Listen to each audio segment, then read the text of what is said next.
So 28 here says, working together, it takes two computers 5 minutes to send out a company's email.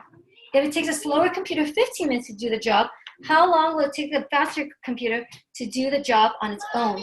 So this is called a work problem. And we have not seen a word problem like this until this section. So work problem is basically talking about when two things do the same job. And as we know, if two things do the same job, they should usually work a lot faster. So when they do the same job, how does that change the work? How does it change the rate in which something is being completed? So here, the work problem, the formula is actually really simple. It's the job done divided by the time it took to complete it, time completion, right? And in this case, since we're dealing with more than one person working on a job or more than one thing, say a computer or whatnot, so if job done by the first person and the time that took that first person to do it, or thing, in this case a computer, plus the job done by the second person divided by the time it took the second person to do it is equal to the job done together divided by the time that it took to do the work together. So for an example, if I wanted to hire someone to paint my house, and I hired someone, the first guy, he said he could paint my house in, say, 5 days. And I said, sorry, dude, I need this house painted in 3 days because I have people coming over for a party.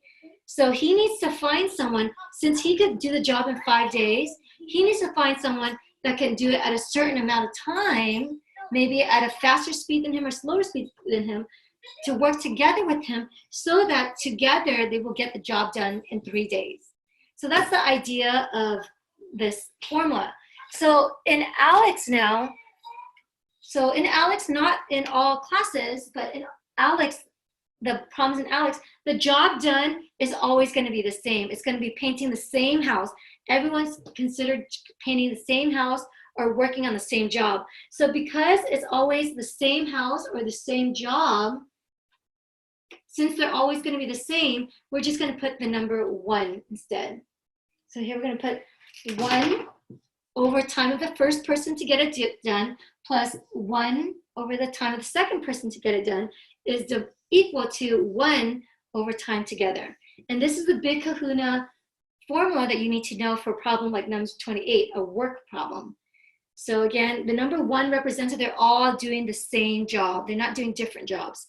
In Math 45, I think Garrett's teaching that class, I think you'll see this where the jobs done might be a little bit different. So instead of putting 1, you would describe what that job was.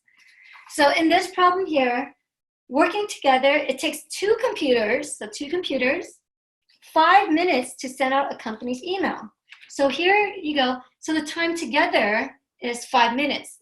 So they're giving you that the time together is 5 minutes. So I'm going to erase the time together here, and I'm going to put the number 5. Because it said working together, it takes 2 computers 5 minutes to complete the job. And then you keep reading it, it says, if it takes a slower computer 15 minutes to do the job on its own, so the time of the first computer is the time of the slower computer. So it tells us that the time of the slower computer is 15 minutes to do the job. So 1 over 15 minutes. So the slower computer took 15 minutes. So the faster computer, how long will it take the faster computer to do the job on its own? So here, the faster computer, I'll just call that X. Right? So I'm going to let X equal to the time of the faster computer. Right? So it took the slow computer 15 minutes, took the fast computer so much time, but together they get it done in 5 minutes. So what is X? So that's the hardest part of the problem, to interpret it and create an equation. Any questions on that?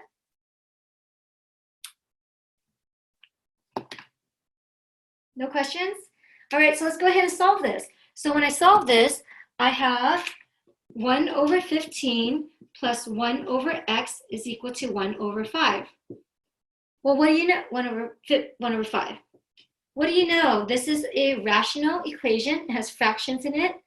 So how do I solve a rational equation? I find the lowest common denominator and I get rid of the fractions. So I have 15, x, and 5.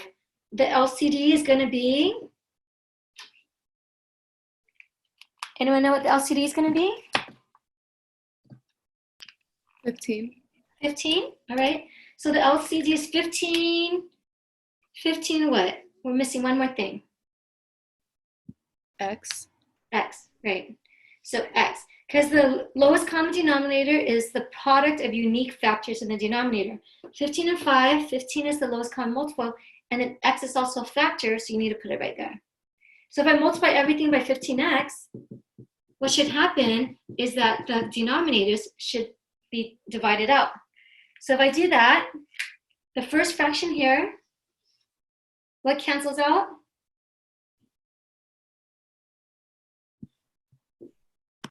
The 15s cancel out, right? So I'm left off with 1 times x, which is just x. The second fraction, what cancels out? Just the x, so I'm just left with 15. And then the last fraction, what cancels out? The 15 and the 5, so I'm left with 3. So I'm left with equals to 3x. So now I solve for x. I'm going to subtract x on both sides. I end up getting 15 is equal to 2x, right? So this is 2x, this is 15. 15 is equal to 2x. I divide both sides by 2. Sorry, my writing's getting ugly and uglier. So I end up getting that x is equal to 15 over 2. Well, when we think of this word problem, they're asking us how long does it take us for the faster computer to do the work. You don't really answer someone when they ask you how long. You don't say 15 over 2. You give it in terms of a decimal. So you would say that this is 7.5. Right? So here, the faster computer takes 7.5 minutes to complete the job. And it should make sense. The slower computer takes 15 minutes. So the faster computer should be less time, right? So 7.5 minutes. Together, they work together. If you check their work, you'll find out that they finish a job together in 5 minutes. And this is what we call a work problem.